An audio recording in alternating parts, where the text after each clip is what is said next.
Hello everyone. Start करते हैं हमारी 9th क्लास की poems. TGT PGT English series for HTET हमने कंटिन्यू की हुई है अपनी सीरीज़ को। तो करते हैं बिहाइव बुक की पोएम्स। हमने फर्स्ट 3 कर ली, ये है 4th पोएम हमारी। नेम है the lake of isle, ISLA को बोलेंगे isle for Innisfree, for of Innisfree, the lake isle of Innisfree. इसमें क्या है, जो पोएट हैं वो बताते हैं अपने एक्सपीरियंस के बारे में कि उनको लेक के ऊपर कैसा फील होता है। मतलब ये एक नेचुरल सेटिंग में हुई है, ये पोएम जो लिखी गई है वो नेचुरल सेटिंग है, ठीक है। इसके राइटर हैं William Butler yeast. William Butler yeast बहुत ज़्यादा इम्पोर्टेंट नहीं है राइटर, तो इसलिए इनको ज़्यादा डिटेल में नहीं करते। इन पोएम्स को देखो आप।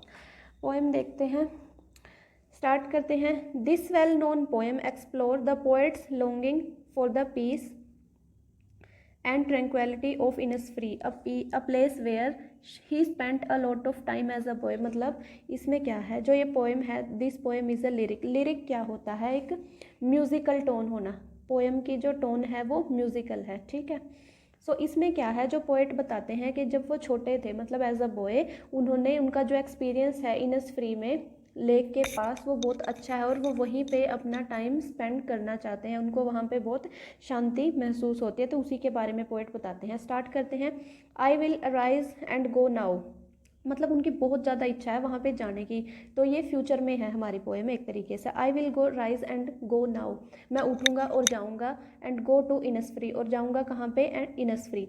And a small cabin build there, वहाँ पे बनाऊँगा एक छोटा सा कैबिन ऑफ क्ले, मिट्टी का, एंड वेटल्स मेड। वेटल्स मीन्स मतलब गोल गोल घुमावदार सी कुछ छड़ियाँ लगा सकते हो एक तरीके से, झाड़ियों से और क्ले से वहाँ पे एक घर बनाऊँगा, कैबिन बनाऊँगा।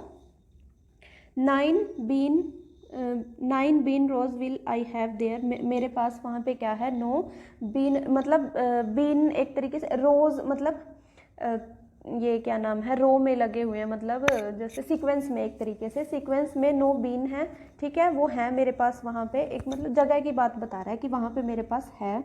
आई hive for the honey bee, honey bees के लिए, मतलब वहाँ पे हनी बीज को भी बहुत अच्छा लगता है वहाँ पे। अ हाइव फॉर द हनी बीज, वहाँ पे एक छत्ता होगा। फ्यूचर में बता रहे हैं कि क्या क्या मैं सेटिंग करूँगा वहाँ पे, ठीक है। तो हनी बीज यानी कि मधुमक्खियों का एक छत्ता होगा वहाँ पे। एंड लिव अलोन, मैं अकेला रहूँगा। In the bee loud glade, bee means यहाँ पे मधुमक्खियों की जो भिनभिनाने की आवाज़ है वहाँ पे होंगी और वो मैं सुनूँगा। And I shall have some peace there, और मुझे वहाँ पे बहुत शांति महसूस होगी। For peace comes dropping down, dropping slow, क्यों, वो ड्रॉपिंग स्लो मतलब सुबह सुबह जब ओस की बूंदें होती हैं या पानी की आवाज़ होती है झरने की, मतलब ये सब ड्रॉपिंग वैसे गिरना होता है, तो ड्रॉप्स या तो बारिश के लिए वो यूज़ कर रहा है, या फिर जो ओस की बूंदें होती हैं उनके लिए, मतलब ऐसे ड्रॉप्स बारिश के लिए ही होगा, क्योंकि बारिश की ही आवाज़ आती है, तो वो बरसेगी थोड़ा थोड़ा करके धीमी धीमी आवाज़ में। Dropping from the veils of the morning, मतलब बारिश के ये क्या, सुबह की जो घूंघटे उठेंगे उनसे एक तरीके से बरसेगी। वेयर द क्रिकेट सिंग्स, और जहाँ पे क्रिकेट, क्रिकेट क्या है, आपको हमने the art and the cricket एक पोएम भी की थी, 7th क्लास में थी आई थिंक, तो उसमें क्रिकेट एक है एक तरीके से इंसेक्ट, ठीक है। तो क्रिकेट वहाँ पे गाएगा। There midnight's all in a glimmer, glimmer होता है कि मतलब ग्लिमर प्रभा होती है, ठीक है, प्रभा बहुत ही सुंदर, मिडनाइट जो होगी एक मतलब ग्लिमर शाइन करेगी एक तरीके से ग्लिम्सिस में, ठीक है। And noon as a pearl glow, और जो शाम होगी वैसे वो कैसी होगी, पर्पल सी होगी, ठीक है। पर्पल सी कैसे, मतलब नेचर का कुछ, जैसे शाम ढलती है कई जगह पे, कई बार हमें ऑरेंज कलर देखने को मिलता है, कई बार डार्क ब्राउन सा हो जाता है, मतलब जब सनसेट होने लगता है, ठीक है। तो इस तरीके से उन्होंने बताया कि रात में तो ग्लिमर होगी, यानी कि एक उजाला सा रहेगा, ग्लिमर यानी कि एक उजाला सा रहेगा रात के टाइम पे भी। और दोपहर में क्या होगी, पर्पल होगी, सॉरी नून में, सॉरी दोपहर, दोपहर के लिए है ये। सो नून में क्या होगा, पर्पल सा दिखाई देगा। And evening full of Lynette wings, और शाम के टाइम क्या होगा, लिनेट क्या है, एक बर्ड, बर्ड ये पहले भी आया है एक पोएम में, लिनेट बर्ड जो बहुत ही स्वीट गाता है, LINNET, लिनेट बर्ड जिसकी आवाज़ बहुत ही प्यारी है। सो उसके पंखों से वहाँ पे मतलब उस वो एक तरीके से वहाँ पे लिनेट्स विंग्स मतलब फुल ऑफ लिनेट विंग्स का मतलब है कि वहाँ पे बहुत सारे लिनेट जो बर्ड हैं वहाँ पे होंगे और वो वहाँ पे गाएंगे शाम के टाइम पे, मतलब शाम होगी ऐसी। I will arise and go now, मैं उठूँगा और जाऊँगा, ये फिर से रिफ्रेन है, ठीक है। I will arise and go, ठीक है, ये क्या है, रिफ्रेन। एक पर्टिकुलर टाइम के बाद, एक पर्टिकुलर जो इंटरवल है उसके बाद रिपीटिशन हो रहा है फ्रेजेस का, ठीक है। For always night and day, और हमेशा के लिए दिन और रात, मतलब वहीं पे रहूँगा। I hear the lake water lapping, मैं सुनूंगा जो लेक का पानी, कौन सी लेक है, आइल लेक, आइल ISLE, आइल लेक के जो आवाज़ मतलब थपथपाएगी वो जब किनारों पे आएगी। And load sounds by the shore, मतलब जब वो किनारों पे पानी आएगा तो जो थप थप की आवाज़ आएगी वो मैं सुनूंगा। While I stand on the roadway, और जब मैं रोडवे मतलब रास्ते पे खड़ा होऊंगा, और on the pavement grey, pavement यानी कि जो पथ बना हुआ होता है, मतलब कि कोई चला हुआ होता है, जाहिर सी बात है, जहाँ पे कोई चला हुआ होता है नदी के किनारे या आसपास जो भी कच्चा रास्ता जो बना हुआ उसके बारे में बात कर रहे हैं। जब मैं वहाँ पे खड़ा हूँगा, I hear it in the deep heart score, और मैं उसको सुनूंगा कैसे, दिल के बहुत ही अंदर के कोने से, मतलब उसको पूरे दिल से महसूस करूँगा, पोएट ये कहना चाह रहे हैं। तो ये था पोएट का अपना एक्सपीरियंस एज अ बॉय जो उन्होंने अब इस पोएम में बताया है कि मैं अभी भी वहाँ पे जाना चाहता हूँ। तो पोएट का नाम क्या है, विलियम बटलर यीस्ट। नेक्स्ट पोएम देखते हैं, a legend of the north land, a legend of the north land. इस पोएम के राइटर हैं फोबी कैरी, PHOEBECARY, आपको एंड में दिख जाएगा। लीजेंड क्या होता है, एक तरीके से पुरानी जो कहानियाँ होती हैं, ठीक है, उनको बोलते हैं लीजेंड, पुरानी कहानियाँ, और जो ओरल होती हैं, ओरल फॉर्म में आगे से आगे बढ़ती रहती हैं, ठीक है, उनको बोलते हैं लीजेंड। सो नॉर्थलैंड की है ये कहानी। The poem narrates the legend of an old lady, एक ओल्ड लेडी के बारे में बताती है, और जो पोएम है, who angered Saint Peter because of her greed, जिसने कि सेंट पीटर को गुस्सा दिला दिया था अपने लालच की वजह से। ग्रीड मतलब ये ग्रीड से, लालच से रिलेटेड है, और एंड में क्या मोरल देती है कि हमें लालच नहीं करना चाहिए ज़्यादा, ठीक है। सो उसके बारे में है ये पोएम। स्टार्ट करते हैं। Away away in the northland, मतलब नॉर्थलैंड की बात है। Where the hours of the day are few, जहाँ पे दिन के घंटे बहुत ही कम होते हैं, यानी कि वो ऐसे ही जगह पे है northland, north side, north pole पे है, मतलब तो वहाँ पे दिन बहुत ही कम होता है क्योंकि सूरज के कुछ ही टाइम पे वहाँ पे रहता है। And the nights are so long in winters, और सर्दियों में जो नाइट्स हैं वो बहुत ही ज़्यादा लंबी होती हैं। That they can't sleep them through, मतलब इंसान पूरी रात, मतलब इतनी लंबी होते हैं कि इंसान पूरी रात सो भी नहीं पाता, कि मतलब थक जाता है सो के भी, और दिन के घंटे होते हैं बहुत ही कम। Where they harness the swift reindeer, where they harness का मीनिंग क्या होता है, एक तरीके से म्यूजिकल इंस्ट्रूमेंट है।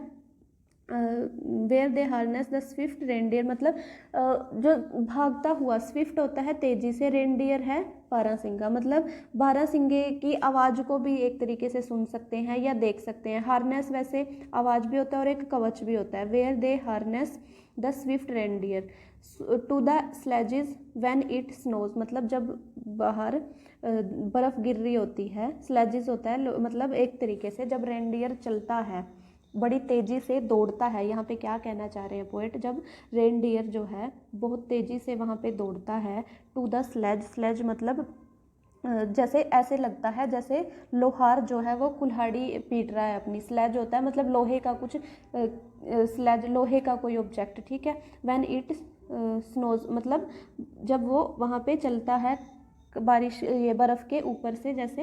And the children look like bears cubs, और जहाँ पे बच्चे कैसे दिखाई देते हैं, भालुओं के कब के, मतलब ठंड की वजह से वो अपने आप को इतना कवर करके रखते हैं, कहने का मतलब है ये, ठीक है, कवर करके रखते हैं इतना अपने आप को कि बियर कब की तरह, मतलब भालू के बच्चों की तरह दिखाई देते हैं। यहाँ पे एक बार ये लाइन दोबारा देखो, where they harness the swift reindeer, जो स्विफ्ट रेंडियर है वहाँ से तेज़ी से दौड़ता है स्नो के ऊपर से, मतलब वो हटाते हैं, ऐसे लगता है कि वो एक अलग ही तरीके का एनवायरनमेंट है वहाँ पे, मतलब अच्छा एनवायरनमेंट नहीं बता रहे हैं जो पोएट हैं उसको, कि बहुत ज़्यादा बढ़िया सा एनवायरनमेंट नहीं है। In the funny and the children look like bears cubs के जैसे दिखाई देते हैं in their funny furry clothes. Funny उनके मजाकिया से, फरी जो क्लोथ्स हैं उनमें, फरी मतलब फर वाले क्लोथ्स, और जो फनी से वो दिखाई देते हैं। They tell them a curious story, वो सुनाते हैं एक क्यूरियस यानी कि इंटरेस्टिंग सी, जिसमें बार बार क्यूरियोसिटी पैदा होती है और इंटरेस्ट पैदा होता रहता है, वो ऐसी स्टोरी सुनाते हैं। आई डोंट बिलीव, जिस पे मैं विश्वास नहीं करता।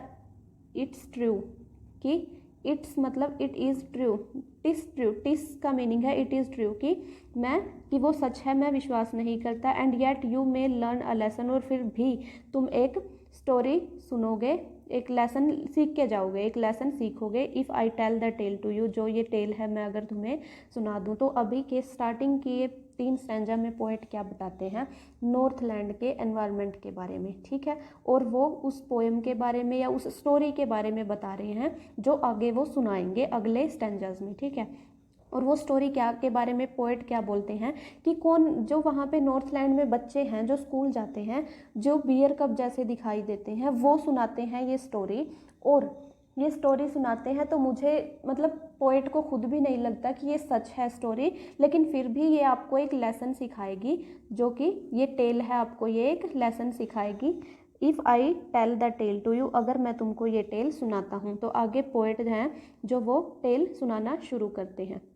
Once when the good Saint Peter lived in the world below, मतलब जब सेंट पीटर हैं, सेंट पीटर जो हैं, ये ध्यान रखना कि कौन है सेंट पीटर, मतलब एक तरीके से गॉड की बात की गई है कि जो सेंट थे अंग्रेजों के, ठीक है, वो जब धरती पे रहा करते थे।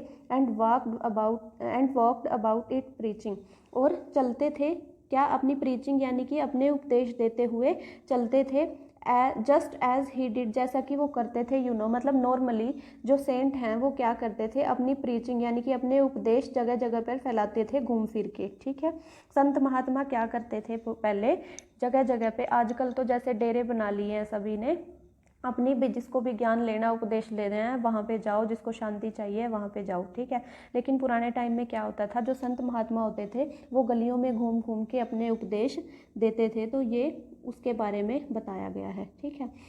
ही came to the door of a cottage, तो वो एक कॉटेज के मतलब एक घर के दरवाजे पे आते हैं। इन ट्रैवलिंग राउंड द अर्थ, इसी धरती पे चक्कर काटते हुए, मतलब यहीं पे चक्कर काटते हुए एक दरवाजे पे आते हैं।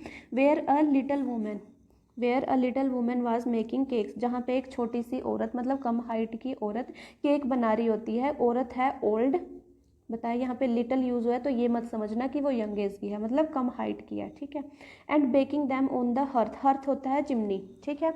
तो वो चिमनी के ऊपर बेक कर रही होती है केक को। एंड बीइंग फेंट विद फास्टिंग, और लगभग मतलब से बेहोश होने वाली है, फेंट बेहोश होने वाली है, फास्टिंग यानी कि उसने व्रत किया हुआ था, ठीक है, तो वो भूख से बेहोश होने वाली है एक तरीके से। For the day was almost done, क्योंकि जो पूरा दिन बीत चुका था, ये लगभग शाम का टाइम था, ठीक है। ही आस्क्ड हर, तो जो सेंट हैं वो पूछते हैं for her to store of cakes, मतलब खाने के बारे में उससे पूछते हैं। To give him a single one, मतलब कि तुम्हारे पास तो स्टोर ऑफ केक्स है, यानी कि बहुत सारे केक हैं, तो मुझे एक मतलब छोटा सा टुकड़ा या छोटा सा केक मुझे दे दो। तो ये सेंट डिमांड करते हैं उस लेडी से। अब आगे क्या होता है, so she made a very little cake, उसने बहुत छोटा सा केक बनाया हुआ था। बट एज इट बेकिंग ले, मतलब जो अभी पक ही रहा था और वो मतलब उसने बेकिंग के लिए वहाँ पे रखा हुआ था एक तरीके से, ठीक है। शी लुक्ड एट इट, तो वो जब बेक हो रहा होता है केक उसकी तरफ देखती है। एंड थॉट इट सीम्ड, और देखती है कि वो कैसा दिख रहा है। Too large to give, too large का मीनिंग यहाँ पे अपोजिट है, मतलब कि टू स्मॉल है, ठीक है, कि वो बहुत ही छोटा है किसी को देने के लिए, मतलब वो एक तरीके से शेयर करने के बारे में सोच रही है अपने केक की तरफ देखते हुए कि मेरा केक इतना छोटा सा है कि मैं इसको शेयर करूंगी तो मेरा खाने के लिए नहीं बचेगा, ठीक है। देयरफॉर शी नीडिड अनदर, तो वो सोचती है कि मैं दूसरा, मतलब नीडिड मतलब गूंथना, ठीक है, कि मैं दूसरा डो तैयार कर देती हूँ, दूसरा केक बना दूंगी। And still a smaller one, और बनाती है फिर से एक छोटा सा, मतलब उससे फिर से एक छोटा सा ही बनता है। But it looked when she turned it over, लेकिन जब वो देखती है दोबारा से इसके ऊपर टर्न करके देखती है, as large as the first had done, मतलब ये उतना ही बड़ा बनता है, बड़ा मतलब छोटा, ठीक है, बड़ा यहाँ पे अपोजिट में यूज़ किया गया कि इतना छोटा, मतलब फिर से उतना ही छोटा बन जाता है जितना कि पहले वाला था, ठीक है। एज यहाँ पे क्या है, simile, simile the first had done, मतलब पहले वाले जैसा ही है दिखाई में। Then she took a tiny scrap of dough, वो फिर से एक छोटा सा डो लेती है, एंड रोल्ड इट फ्लैट, और इसको रोल रोल रोल रोल करती रहती है, ठीक है।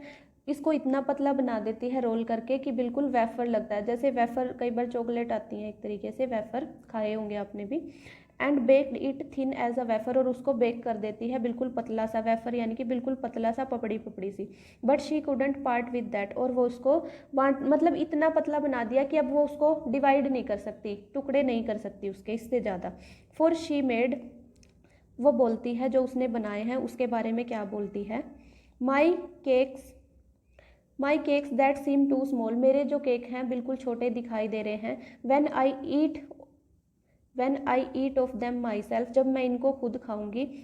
Are yet too large to give away, तो वो सोचती है कि मतलब मैं तो, ये छोटे छोटे हैं, इतने छोटे छोटे हैं कि मैं तो इन सबको तो मैं ही खा जाऊंगी। फिर वो उसके माइंड में आता है कि यार देना, मतलब जो सेंट आया है उस दरवाजे पे उसको देने के लिए ये मतलब लार्ज है, एक तरीके से वो बहुत ही ज़्यादा छोटे हैं, वो सोच रही है ऐसा, ठीक है, कि देने के लिए ये अभी भी मतलब सोच रही है माइंड में कि ये क्या इतने बड़े हैं कि मैं किसी को दे दूं, मतलब इतने हैं कि मैं शेयर भी कर लूं किसी से, उसके माइंड में फिर से ये आता है। So she put them on the shelf, वो फिर से उनको अलमीरा में, मतलब शेल्फ अलमीरा में या किचन में जो भी अलमीरा उसमें रख देती है, शेल्फ या जो सीमेंट की मतलब ओपन शेल्फ एक तरीके से वहाँ पे रख देती है।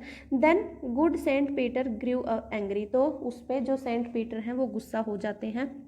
For he was hungry and फेंट, क्योंकि वो भी बहुत ज़्यादा उनको भूख लगी है, और फेंट मतलब एक तरीके से, फेंट वैसे बेहोश होना होता है, मतलब वो भी गिर जाएंगे एक तरीके से भूखे मारे। And surely such a woman was enough to provoke a saint, और सच में ऐसी औरत, मतलब जो 2-3 केक वो बना चुकी है छोटे छोटे, और सोच रही है कि देने के लिए ये अभी भी कम है, मतलब इनमें से तो मेरा ही पेट भरेगा, तो ऐसी वुमेन को देख के जो सेंट है वो और ज़्यादा प्रवोक हो गया, उनका गुस्सा मतलब और ज़्यादा हाई हो गया, तो वो सेंट जो है वो गुस्सा हो जाते हैं।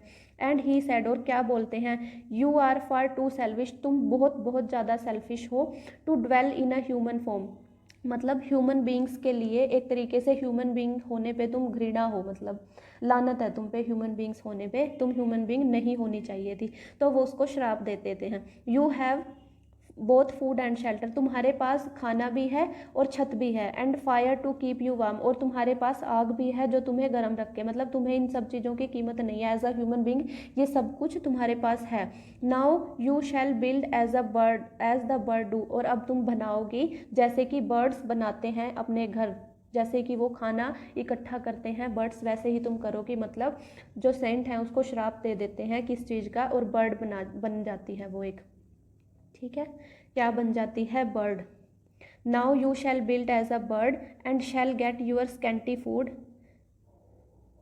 स्कैंटी मतलब बहुत ही कम, स्कैंटी मीन्स कम, बहुत ही कम फूड मतलब तुमको मिलेगा पूरा दिन घूम घूम के, by boring and boring and boring, boring boring boring मतलब पूरा दिन इधर उधर घूम घूम के, all day in the hard dry wood, dry wood मतलब सूखी लकड़ियों में से भी तुम अपना खाना इकट्ठा करोगी, वहाँ पे घर बनाओगी, इतनी मेहनत करोगी वहाँ पे।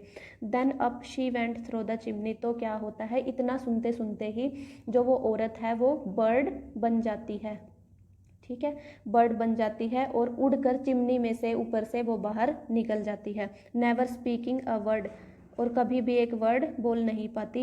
And out of the top flew a woodpecker, और कौन क्या बनती है वो, वुड पैकर, ठीक है, वुड पैकर में चेंज हो, for she was change to a bird, ठीक है, वो किस में चेंज हो जाती है, एक बर्ड में, और बर्ड कौन सा, वुड पैकर। वुड पैकर होता है जो लकड़ी कैसे टक टक टक करता रहता है, मतलब लकड़ी से ही अपना घर बनाता है, मतलब जो लकड़ी पिकिंग का काम करता है ऐसे, ठीक है।